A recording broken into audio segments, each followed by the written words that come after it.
আল্লাহ তাআলার নবী অন্য এক হাদিসের ভিতরে বলেন, এ পৃথিবীর মানুষ, যৌবন কালকে কেন ইবাদতে লাগাইবা শুনো।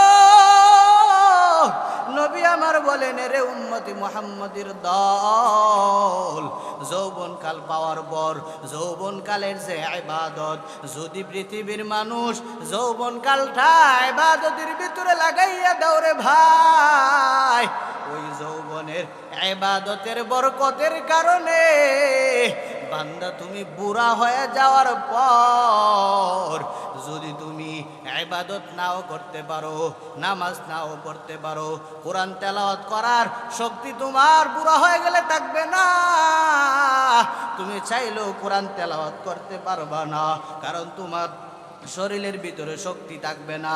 এই জন্য নবী আমার বলেন, এই উম্মতের দল, যৌবন কালের কদর করার কারণে বুড়া হয়ে গেলে তোমার ইবাদত করা লাগবে না। ওই বুড়া হয়ে গেলে অটোমেটিকলি তোমার আমল নামায় সওয়াব আমার আল্লাহ এমনিতে জারি রাখবে। তোমরা না আমল করলেও তোমাদের আমল নামায় অটোমেটিকলি সওয়াব ঢুকতে থাকবে। সূরাতুল আসরের ভিতরে জানান আল্লাহ তাআলা সূরাতুল আসরের ভিতরে আসরের কসম খায়। নবী আমার বলেন, সূরাতুল আসর এত গুরুত্বপূর্ণ একটি সূরা, বলে সূরাতুল আসর দুনিয়ার মানুষ তেলাওয়াত করবি। আল্লাহ তাআলা সূরাতুল আসরের শুরু দিয়া আল্লাহ তাআলা মায়ার ভাষা দিয়া ডাক দেয়। দ্বিতীয় নম্বর আয়াতে আল্লাহ বলেন, ইন্নাল ইনসানা লাফি খুসর। প্রথম নম্বর আল্লাহ তাআলা সূরাতুল আসরের মাধ্যমে আসরের কসম খায়। দ্বিতীয়বার আমার আল্লাহ সূরাতুল আসরের মাধ্যমে আল্লাহ তাআলা দমকের সুরে কথা বলেন। আল্লাহ তাআলা দমকের সুরে কেন কথা বলেন? নবী আমার বলেন, এই উম্মতে মুহাম্মদের দল, আল্লাহ তাআলার নবী বলেন, তোমাদের জীবনের প্রত্যেকটা সময়ের মূল্য দাও।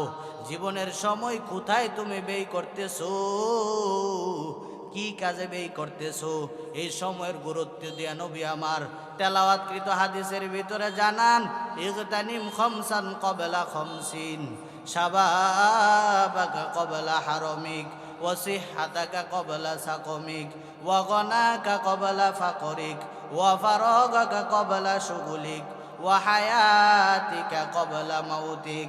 নবী আমার বলেন, এরে উম্মতি মুহাম্মদের দল, তোমরা তোমাদের জীবনের ভিতরে পাঁচটি জিনিস আসার আগে আগে পাঁচটি জিনিসকে তোমরা কদর করবা। এক নম্বর নবী বলেন, এই উম্মতি মুহাম্মদের দলেরা, শাবাবাকা ক্বাবলা হারামিক, যৌবনকাল পাওয়ার পর যৌবনকেও তুমি কদর করবা। কেন কদর করবা? মুফাসসিরিন হযরতগণ বলেন, যৌবনকালের ভিতরে যেমন ইবাদত তুমি করতে পারবা রে ভাই, যৌবনকালে তোমার শরীরের ভিতরে আল্লাহ তাআলা শক্তি দান করলেন। ওই শক্তির মাধ্যমে তুমি চাইলেই ভালো ভালো কাজ করতে পারবা। নবী আমার বলেন, এক নম্বর শাবাবাকা ক্বাবলা হারামিক, মায়ার নবী বলেন, যৌবনকাল পাওয়ার পর যৌবনকালকে তোমরা কদর করবা। তোমরা বৃদ্ধ হওয়ার আগে যৌবনকে কদর করবা। কেন করবা? কারণ যৌবনে যেমন ইবাদত তুমি করতে পারবা, বুড়া হয়ে গেলে তুমি পারবা না, এটা তোমার দ্বারা সম্ভব না। এই জন্য নবী আমার অন্য হাদিসের ভিতরে বলেন, আল্লাহ তাআলার নবী অন্য এক হাদিসের ভিতরে বলেন, এ পৃথিবীর মানুষ, যৌবন কালকে কেন ইবাদতে লাগাইবা শুনো।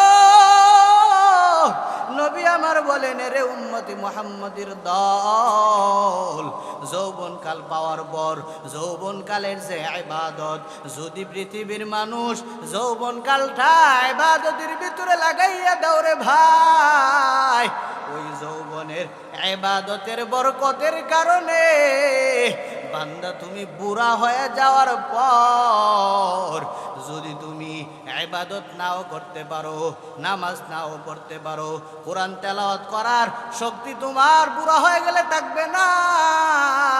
তুমি চাইলেও কোরআন তেলাওয়াত করতে পারবা না, কারণ তোমার শরীরের ভিতরে শক্তি থাকবে না।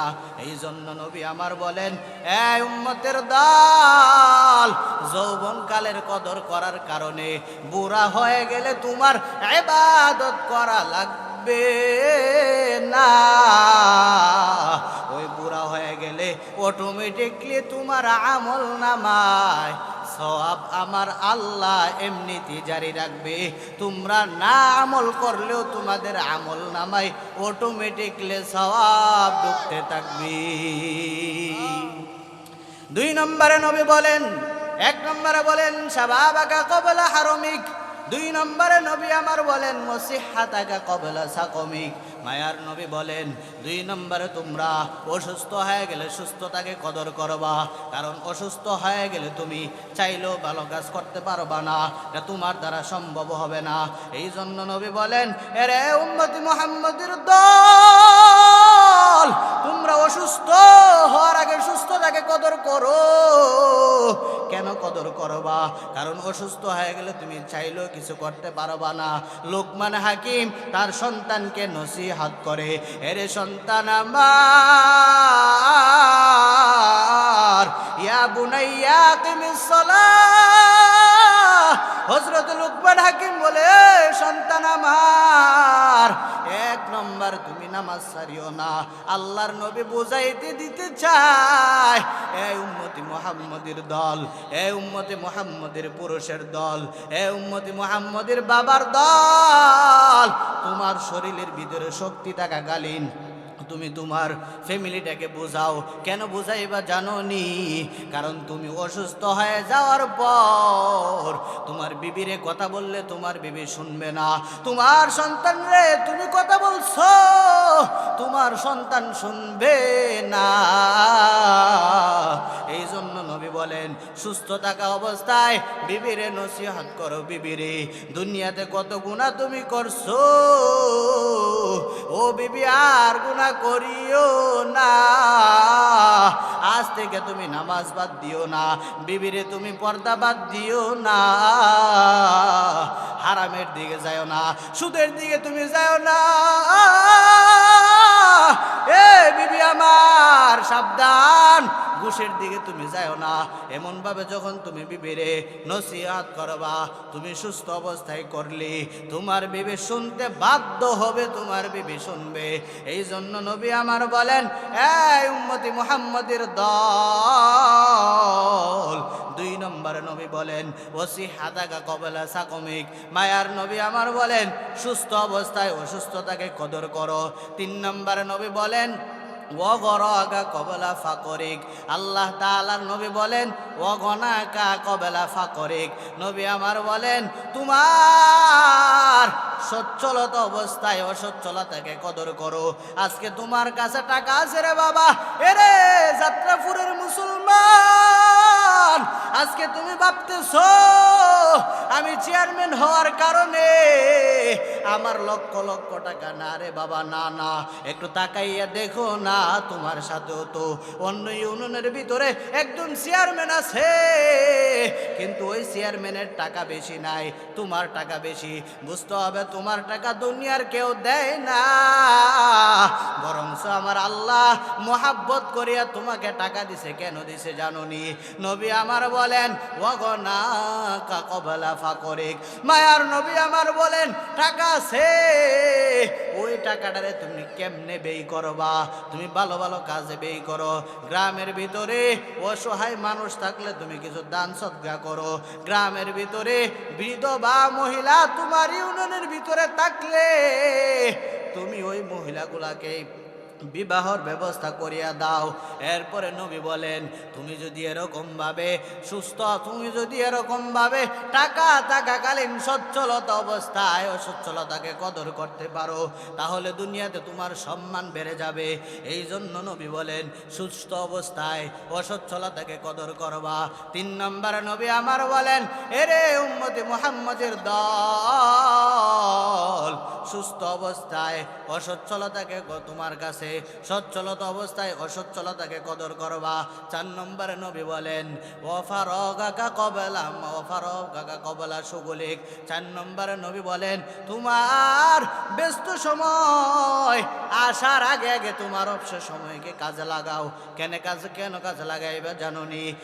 ব্যস্ত সময় তুমি বসে আছো, বসে বসে সুবহানাল্লাহ, আলহামদুলিল্লাহ, আল্লাহু আকবারের আমল করবা। গাড়ি চালাইতেছো, রাস্তায় হাঁটতেছো, সুবহানাল্লাহর আমল করো, আলহামদুলিল্লাহর আমল করো, আল্লাহু আকবারের আমল করো। মিশকাত শরীফের ভিতরে নবী বলেন, সুবহানাল্লাহি ওয়ালহামদুলিল্লাহি তামলাআন আও তামলাউ মা বাইনাস সামাওয়াতি ওয়াল আরদ। আল্লাহ তাআলার নবী বলেন, একবার সুবহানাল্লাহ বলার বরকতের কারণে আসমান ও জমিনের ভিতরে যত ফাঁকা জায়গাগুলি আমার আল্লাহ রাখছে, সুবহানাল্লাহ বলার কারণে আমার আল্লাহ